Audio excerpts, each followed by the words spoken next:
Ma très chère Louise, il y a déjà presque 2 saisons qui se sont écoulées depuis ton départ à la retraite. Comme tu t'en doutes, les journées, les semaines, les mois passent à une vitesse folle. C'est comme avant.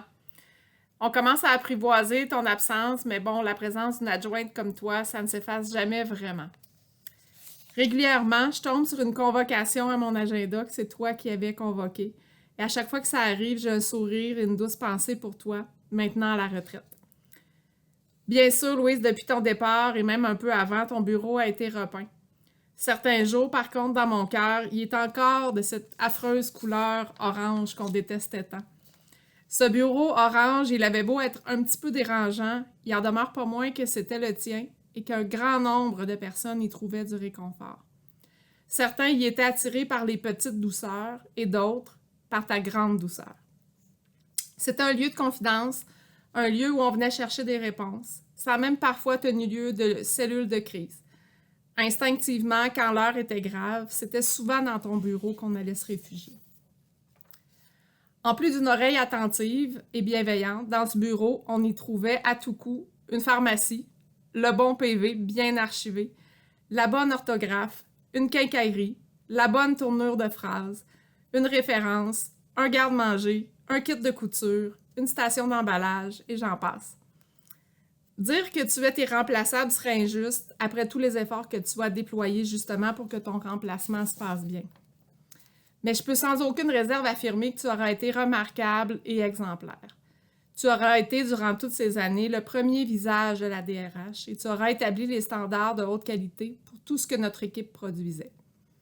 Avec toi, tout le monde était bien accueilli, bien servi, avec respect et professionnalisme.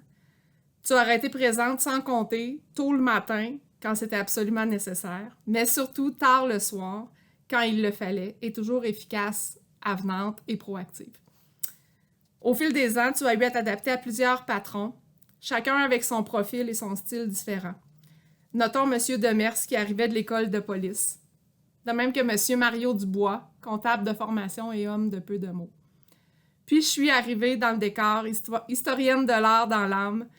Je ne peux pas l'affirmer officiellement, mais je me doute que je suis la patronne qui aura le plus bénéficié de ta collaboration et surtout de ton organisation. Grâce à toi, j'étais presque toujours à l'heure à mes rencontres, moi qui étais d'ailleurs arrivée en retard à mon entrevue d'embauche au cégep. Grâce à toi, j'étais toujours dans la bonne salle, avec les bons collaborateurs, avec les bons documents irréprochables et en nombre suffisant. On avouera, c'est pas rien. À la fin de ton mandat, notre patron à tous, ça a été la pandémie. Un patron tyrannique, intransigeant, qui nous refusait le plaisir de nous rassembler. Le plaisir de célébrer les anniversaires, de nous voir en vrai.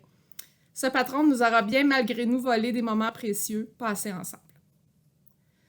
C'est sur cette note que nous nous sommes quittés et elle n'était pas représentative de toutes nos belles années de proximité et de chaleur humaine.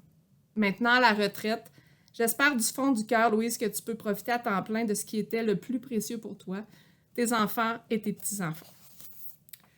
Avec un horaire plus souple et des journées qui sont moins folles, je l'espère, je souhaite que la vie t'apporte de grandes joies et beaucoup de petites douceurs. J'espère que tu en profites et que tu sauras les savourer. En mon nom, au nom de toute l'équipe de la DRH et au nom de toutes les personnes que tu auras aidées sur ta route, je te dis merci et à bientôt, je l'espère.